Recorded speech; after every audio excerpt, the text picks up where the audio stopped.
Have you ever thought that practicing is something for monks, for temples and high monks? As for you, busy with family, work, life, etc., practicing seems too far away. But if the Buddha lived in modern times, would he tell you to give up everything to meditate in the deep forest? In the Anguttara Nikaya, the Buddha taught, lay people can also live a holy life if they know how to live mindfully and keep the precepts. Practicing is not about separating from life, but learning how to live in this life with a pure mind, right actions and compassion. Today, we will embark on a special journey to learn how to practice according to the Dharma, so as not to fall into superstition, not to practice on the wrong path, not to follow formalities, but to truly live a life of transformation and enlightenment step by step. There will be no dogmas, no far-fetched theories, just very real, very close things, from the way you say a gentle word to a loved one, the way you eat a meal mindfully, to the way you recognize an anger that has just arisen and let it fall like a gently falling leaf. We will go through 10 stops and basic but profound principles of practice drawn from the teachings of the Buddha and the experiences of spiritual masters through many generations. If this is your first time coming to the Fat Fap Tin Tan channel, place to share practical, easy Topli lessons from the Buddha's teachings to live mindfully in everyday life, click subscribe to the channel to join us on this journey of peace. And if you in something that makes you think, don't hesitate to leave a comment. Who knows, your share might be a light for someone else. Now, please pause for a few deep breaths, open your heart, and embark on the journey. Practicing the right Dharma, the path in life, without getting lost in life. Part 1. Understanding the Dharma is the first foundation.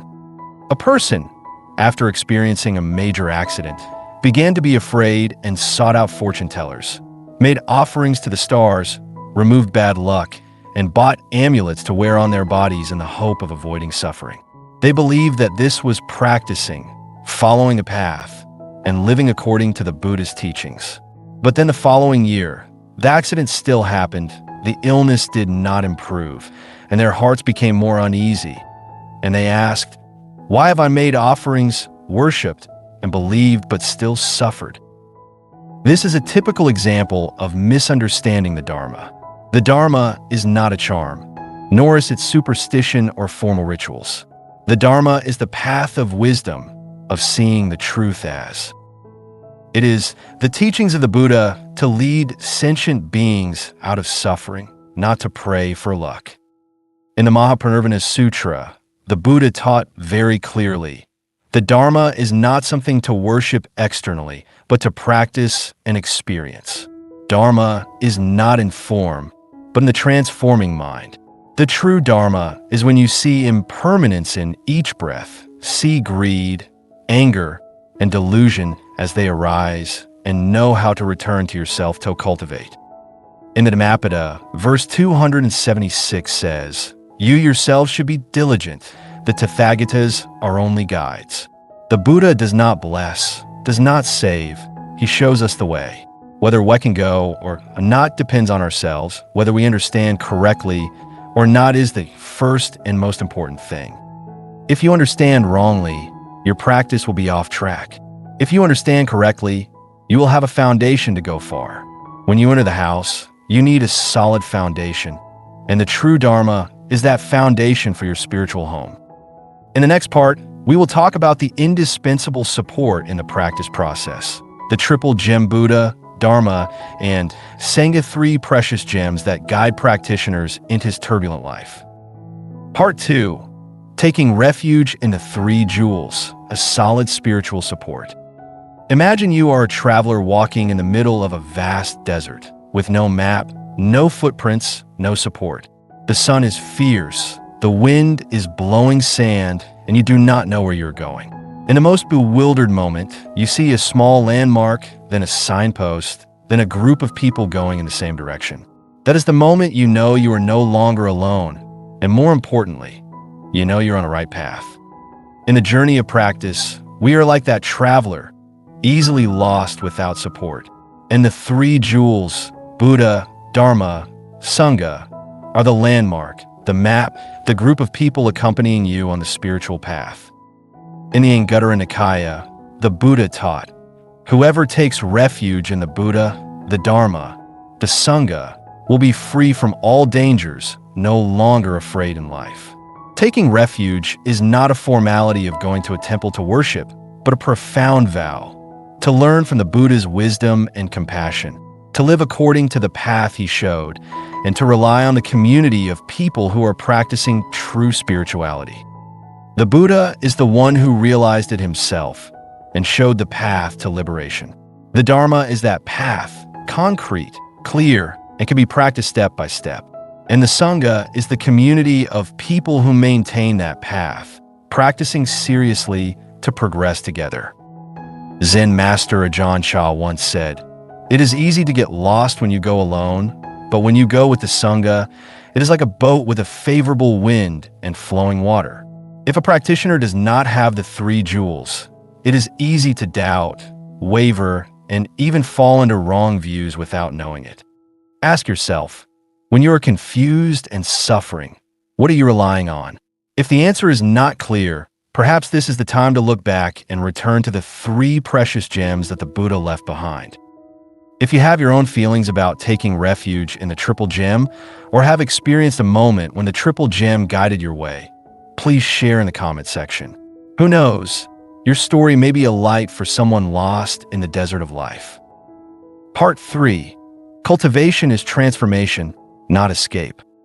One afternoon, in a home meditation class, a middle-aged woman shared, "I have 3 children, a husband who drinks a lot, a stressful job, but I still want to practice. Many people tell me that becoming a monk means giving up everything. But how can I give up my children, my old mother, and my responsibilities?" She said that every morning she sits still for 5 minutes before cooking breakfast. While washing the dishes, she watches her breathing. When her child gets angry, she practices listening without reacting immediately. She said, "I don't know if I have attained enlightenment through my practice, but I feel much lighter than before." This story reminds us of a famous dialogue between the Buddha and King Pasenadi. The king asked, "Venerable Sir, can a lay person living among his family practice to attain liberation?" The Buddha replied, "It is not that one becomes a monk that is practicing, but that one who knows how to live in mindfulness transform greed, anger, and ignorance. That person is on the path to liberation." Practicing does not mean running away from life. It is not that one leaves the city to go to the forest to be called practicing.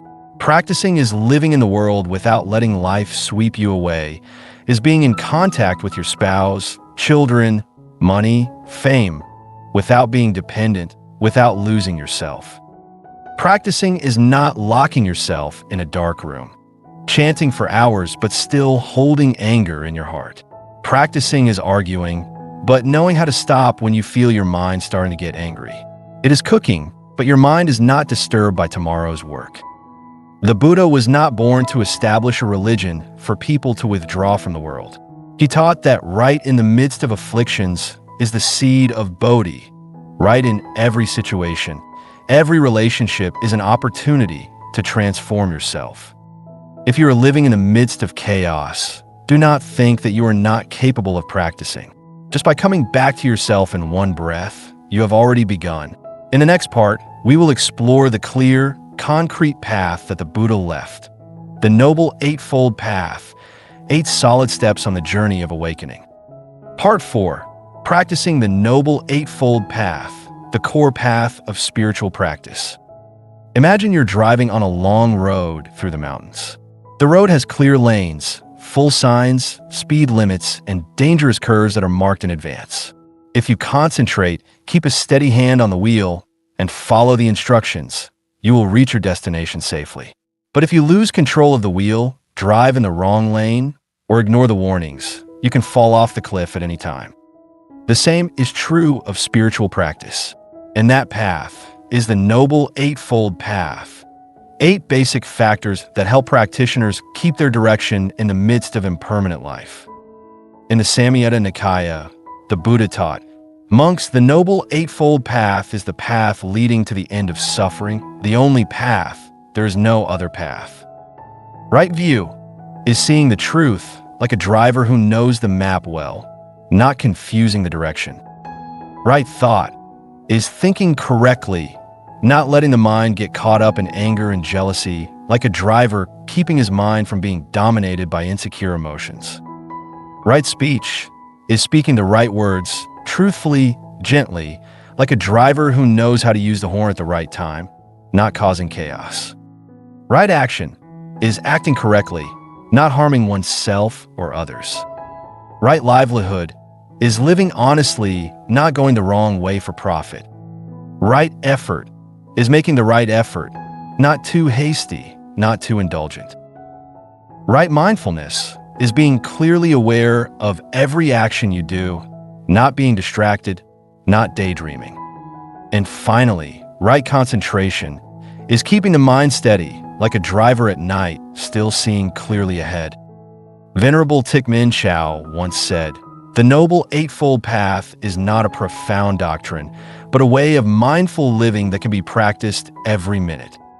Are you driving your life on this path, or are you letting ignorance lead the way? If this question resonates with you, please leave your thoughts below. And don't forget to subscribe to Tinh Buddhist Dharma channel.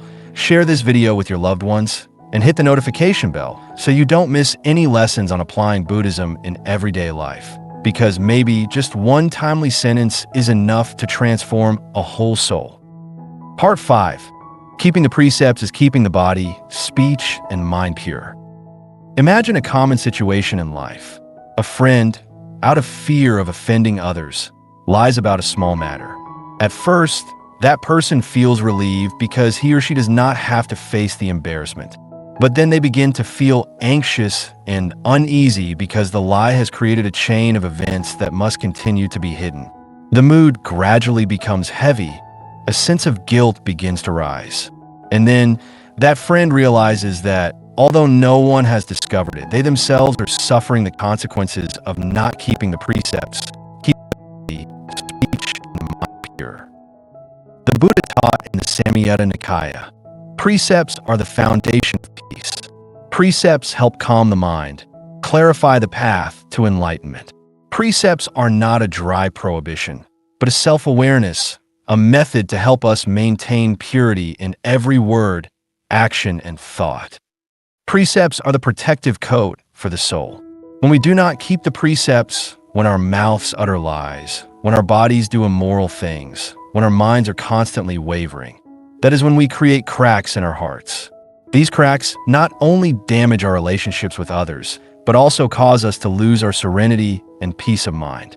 That is why keeping the precepts is not only a moral act, but also a practical method to protect the soul from disturbance and conflict. Keeping the precepts means keeping the body, speech, and mind pure. If we follow the precepts, every word will become pure, not causing harm to others, and every action will be performed with mindfulness. When we do not speak harsh words, do not lie, do not cheat, we create a peaceful living space. When we do not kill, do not steal, we live in respect for the lives of all species.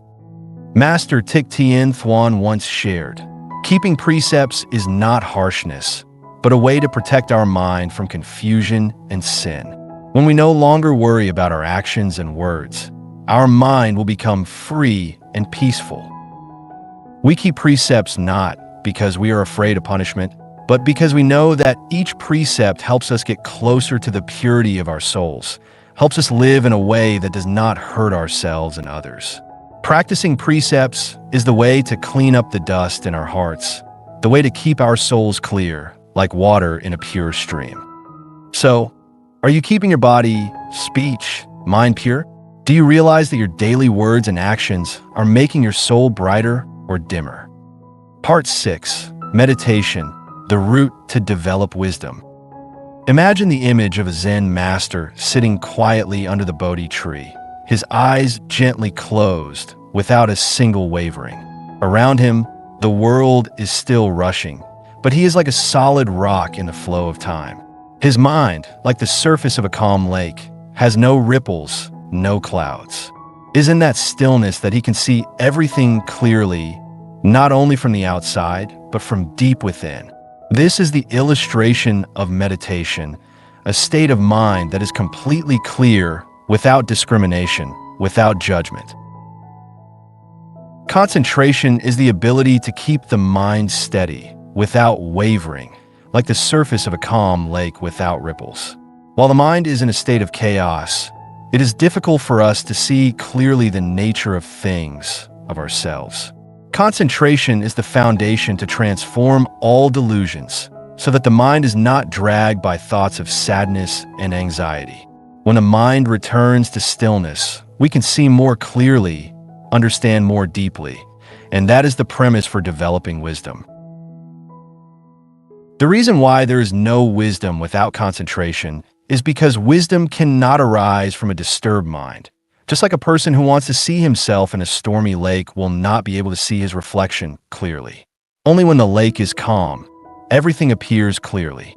In life, when our mind is always worried and agitated, we will not be able to perceive problems correctly, cannot understand the nature of things.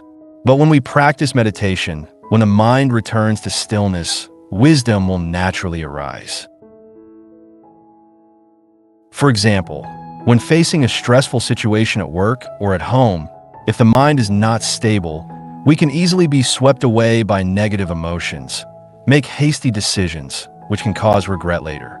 But when we practice meditation, when we can return to our breath, to the present moment, we can see the problem more clearly and make the right decisions. In the Satipatthana Sutta, the Buddha taught, a mind that is settled in concentration will give rise to wisdom. Without concentration, wisdom will not develop. Therefore, concentration is not just a state of stillness, but means to help us find clarity in every situation. Thus, if we want to develop wisdom, we must first master our mind.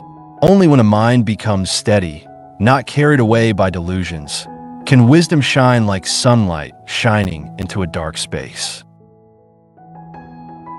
When you look back at your current life, do you feel that your mind is often agitated, anxious, or have you found peace in every breath? Do you find that when the mind is calm, all problems in life become easier to solve? Part 7. Wisdom is the lamp that lights the path. There's a story about a very diligent practitioner. Every day, he chanted sutras, meditated, and followed all the meticulous rituals. However, despite practicing for a long time, he still did not feel any transformation in his mind. He still felt depressed, anxious, and tired. One day, he met an old master and told him what he'd been doing. "I practice every day, but why can't I find peace in my mind?" The master smiled slightly and replied, "You are like a person who is searching for light, but only looks at the candle flame and does not see the sun above. You chant sutras, but lack insight, lack wisdom. Wisdom is not knowledge, but the ability to see clearly the nature of all things through practice." In the Sutra of 42 chapters, the Buddha taught that just as a boat without a rudder will be carried away by the waves, a mind without wisdom will be led by ignorance. Wisdom is not theoretical understanding, not a treasure trove of bookish knowledge. Wisdom, according to the Buddha, is the clear vision of the true nature of all things, seeing impermanence, suffering, and non-self in every breath, every moment. Wisdom is the lamp that lights the path, helps us distinguish between right and wrong, and leads us in the right direction. A wise person is like a person holding a lamp in the dark. Even though the path has many obstacles and traps, when a lamp is lit, that person will see each step clearly, will avoid the rocks that block the path, and will not get lost. However, this wisdom does not come naturally. It can only be obtained through practice and experience in life. When we practice mindfulness, when we learn to observe our mind without reacting, when we see clearly the changes of the mind in each situation, wisdom arises naturally. Wisdom is not something we can learn from books or theories, but is the result of diligence, of seeing things through our own experience. In life, wisdom can be knowing how to stop when anger arises instead of letting anger dominate. Wisdom can be recognizing the impermanent nature of all things, so as not to cling to temporary things. Wisdom is deep understanding from practice, not knowledge that we read from outside. Ask yourself, in your practice journey, are you seeking wisdom from real experiences, or are you just accumulating knowledge without applying it to life? True wisdom is when your mind sees things clearly as they are, without the veil of delusion or discrimination. Part 8. Practicing in daily life. Don't wait until you have free time. Thich Nhat Hanh once taught, when you wash the dishes, just wash the dishes. Don't let your mind wander anywhere else. When you wash the dishes, be completely present in every movement, every touch of your hands. Washing the dishes is a way to practice, to live fully in the present moment. Sometimes we think that practicing is something that has to be done in quiet, remote places like on the mountains or in quiet temples. But in fact, practicing doesn't have to wait until you have free time. Practicing is doing the little things in daily life mindfully. Practicing in daily life can be something you do every day from morning to night.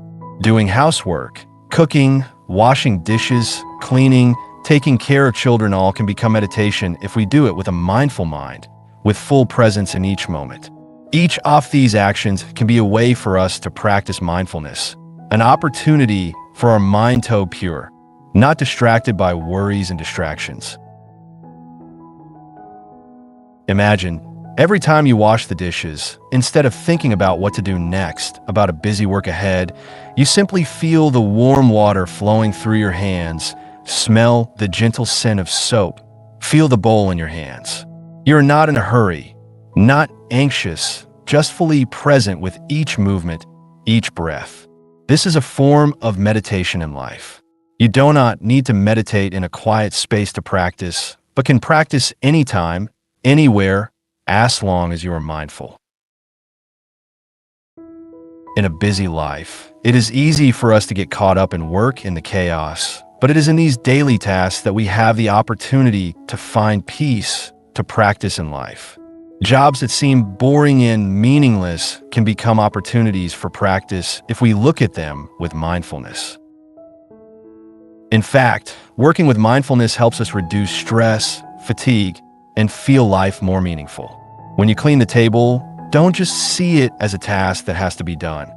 Immerse yourself in the work, feel each movement, each breath, and then the work will become part of the practice process. So, instead of waiting until you have free time to start practicing, realize that every moment in life is an opportunity for you to practice. There is no need to leave your current life, none to wait for the ideal time.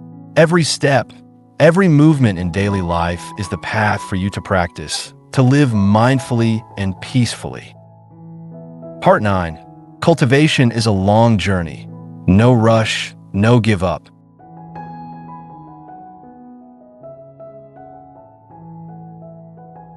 Vietnamese bamboo is a very familiar image in daily life. But few people know that when a bamboo tree is planted in the ground, it will not grow immediately. During the first 5 years, the bamboo tree will not sprout above the ground. Even though the grower takes meticulous care, the soil is fertile and there is enough water. But during that time, underground, the bamboo roots still grow silently, clinging deep into the soil to prepare for a big breakthrough. And when the bamboo tree begins to grow, it will grow very high, up to several meters in a short time. The journey of the bamboo tree is a lesson in perseverance and endurance. This is similar to the path of cultivation of each of us. The Buddha, during 6 years of asceticism, experienced countless challenges, but he did not give up. During that time, he not only trained his body and mind, but also discovered the middle way, the path to enlightenment. He did not rush, did not expect immediate results. He understood that spiritual practice is a long journey, and only perseverance and endurance can bring us to the final destination, liberation. Spiritual practice is not a race. nor is it an event that can be completed in a short time. This path requires us to take each step steadily, persistently, and without haste. There may be times when you feel tired, discouraged, as if all efforts are in vain. But remember, like the bamboo tree, the transformation inside you is taking place silently. What you do not see now may bloom in the future. Difficulties in spiritual practice, feelings of despair or discouragement, are the challenges that everyone must face. However, as the Buddha's story shows, perseverance will bring results. He persevered for 6 long years, not only in physical asceticism, but also in a constant search for wisdom and spirituality. After all those hardships, he attained enlightenment, became a fully enlightened being, bringing light to all beings. The same is true with practice. Not every day we see immediate results. We do not always feel peace. But every step, no matter how small, is valuable. When you feel tired, when you feel like you are at a dead end, remember the bamboo tree. You may not see immediate change, but underneath the surface, you're gradually growing stronger, gradually maturing. The path of practice requires patience, and that patience is the key to achieving enlightenment, achieving true freedom. So if you feel tired today, do not give up. Remember that every step, no matter how slow, is still a step closer to the ultimate goal. Don't rush, don't be discouraged. Spiritual practice is a journey of perseverance, of persistence, and results will come to those who don't give up. Part 10. Connecting compassion and altruism to every action. A smile, a hug, a sincere greeting. Sometimes these simple actions are practice. We often think that practice is something lofty, something that can only be done in temples, through ceremonies, chanting, and meditation. But in reality, practice is living each day with compassion and altruism in every small action we perform. Those actions do not only come from theoretical learning, but are the result of the Dharma applied to daily life. The Dalai Lama once said, "We can talk a lot about love, but the important thing is to practice." Love is not just an emotion, but a real action. Like Thich Nhat Hanh, he also taught, we do not need to do anything big to practice. Practice is living each moment with compassion, with love in every action.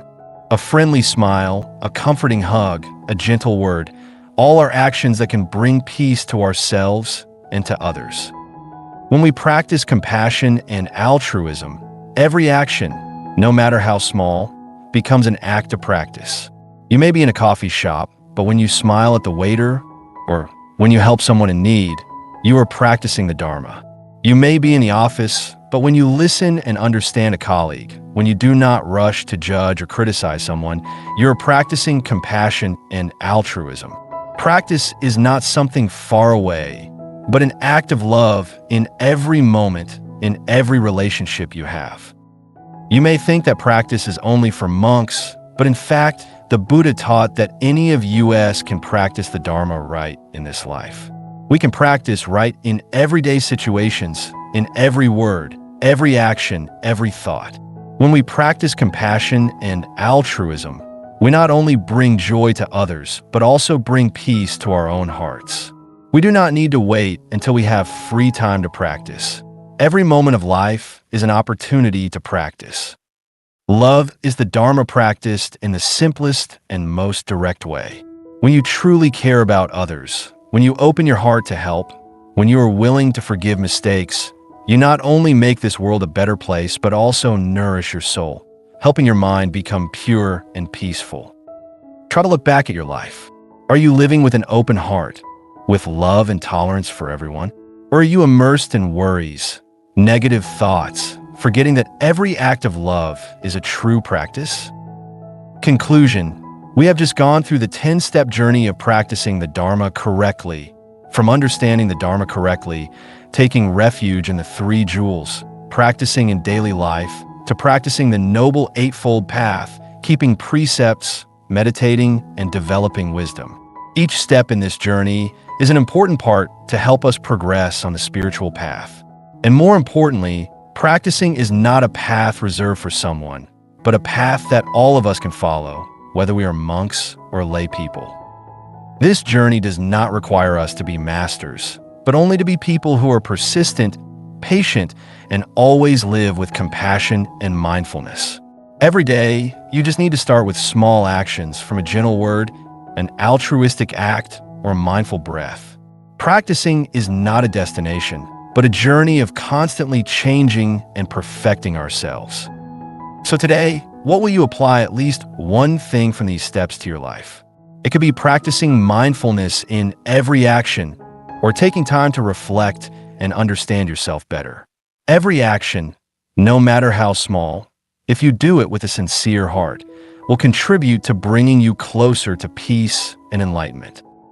If you find these lessons useful, don't forget to subscribe to the Tin Buddha Dharma channel, share this video with your friends and family, and comment your thoughts below the video. We look forward to receiving your shares, because every journey is more meaningful when shared together. Finally, remember that the path of practice is not a long and distant road, but a very close path, right in every moment of life. Are you ready to walk with us? Start today, because every step you take is a solid step on the path to enlightenment and peace.